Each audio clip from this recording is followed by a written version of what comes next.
এই lift lift lift. কিরে police দিয়ে আজকে আমার থেকে লিফট চাইতেছে। চাই আজকে আমার মানবতাটা দেখাই দিই। স্যার আমি আইতাছি। কই যাবেন স্যার? আমার একটু ওই সামনে নামায় দিয়ে আসো। পিছনে যাবেন? হ্যাঁ। স্যার আমি তো এদিকে যাইতাছি। আরে মানুষ তো মানুষের জন্য, আমি একটু সামনে যাও।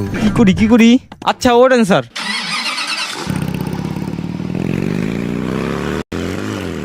এবারের মতো মাফ করে দেন স্যার। নো, কোনো মাপ নাই। স্যার দেখেন না কিছু করতে পারেন নাকি? কি হইলো, গাড়ি থামাইলা কেন? স্যার সামনে তো সার্জেন্ট, আমার তো লাইসেন্সও নাই আর গাড়ির কাগজও নাই। সার্জেন হয়েছে তো কি হয়েছে? তুমি দেখছো তোমার পিছে কে বইছে? যাও আমি দেখা নিব। Thank you sir.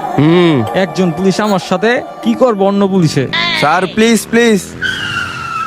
আসসালামু আলাইকুম স্যার। ওয়ালাইকুম আসসালাম। এই কনস্টেবল, গাড়ি লাইসেন্স নাই, কাগজ নাই, গাড়িটা সিজ করো। Yes sir. এই নাম গাড়ি চাবি দে। কাগজ নাই, লাইসেন্স নাই, কি গাড়ি চালাস?